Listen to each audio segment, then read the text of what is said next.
The Smart Cookie by Jory and P. Oswald. Greetings! I'm a cookie. I live in a bakery on a street corner near a river. Come on in.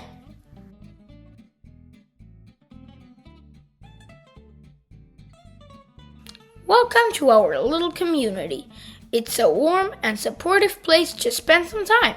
Pretty fantastic, eh?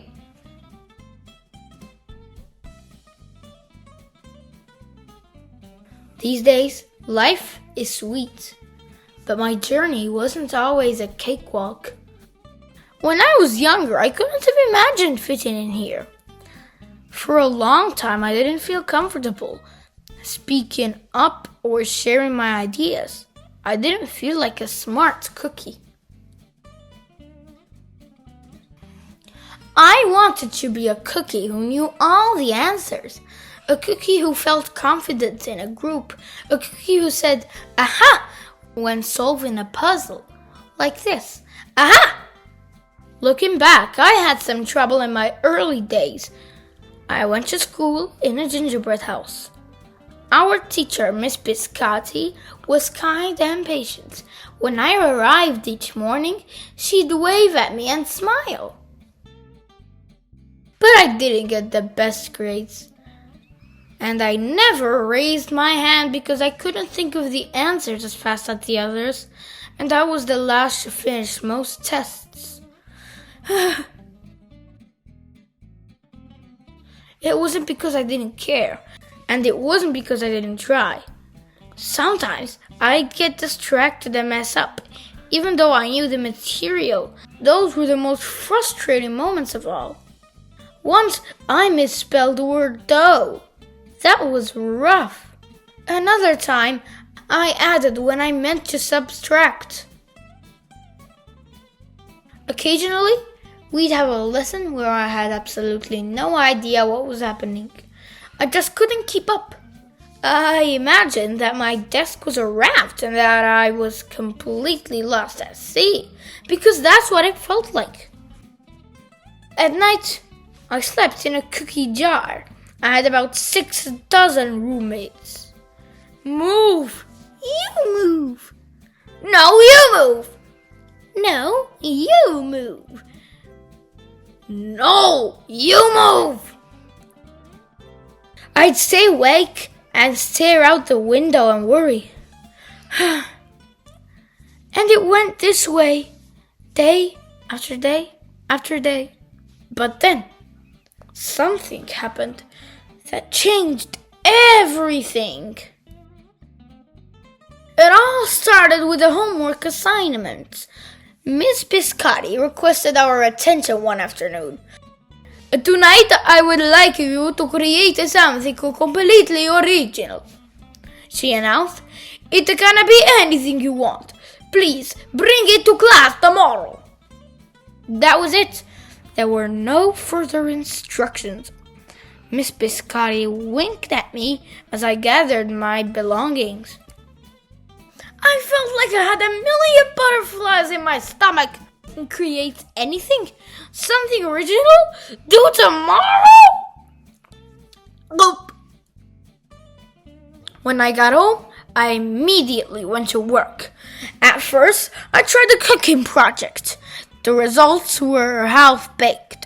Next, I tried to hammer and nail something. It splintered immediately. Then I tried making a sculpture. It was a complete bust. I wondered if I was about to fail yet another assignment. I was stuck. I stared out the window and watched the rain hit the river. There was something mesmerizing about the water, how it moved in such a chaotic way, swirling around and around, yet ultimately figuring out exactly where it needed to go. Suddenly, I had an idea. I decided to write something original. Aha! A poem! I came up with a title based on how I'd been feeling. My Crumbly Days.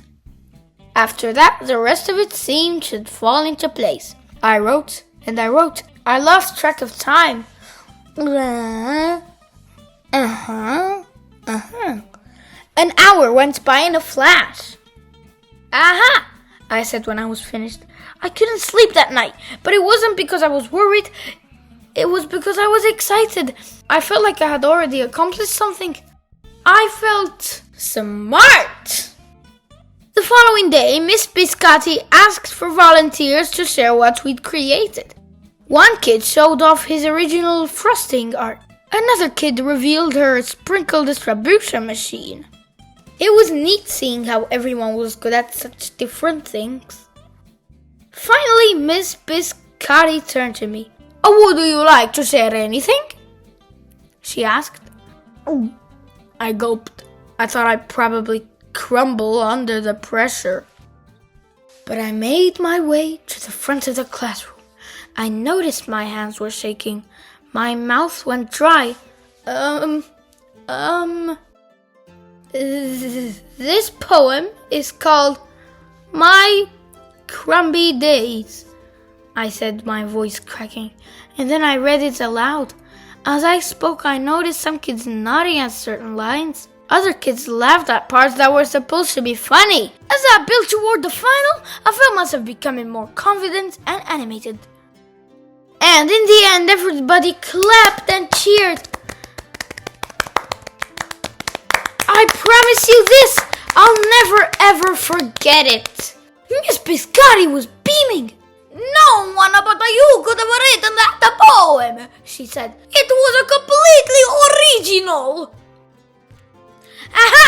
I had done it! I created something and shared it with the world. Well, my world at least.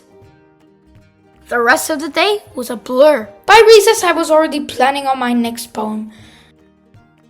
I would call it My Sweet Morning. Aha! I thought when I came up with the title.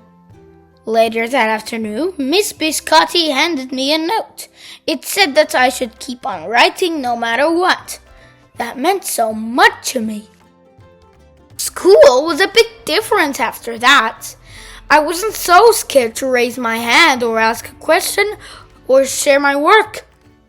Sure, some things still don't come as easily for me as they do for others. Bonk! But now I know that you can be smart in many different ways. You don't have to have the answers to every question or suddenly be great at everything, all at once. You just need a chance to try all kinds of things, to find out who you are and what you like to do. As for me, I learned that I can write and I can think up great ideas, and I found plenty of other things I'm good at too. I no longer feel lost at sea. It's more like floating down a river, and the best part is there's always more to learn, because we're all smart cookies. Aha! Aha! Aha! The end. Kids, if you liked the video, please subscribe, like, and share for more. Bye! And I hope you're very smart enough to subscribe to my channel. Woo!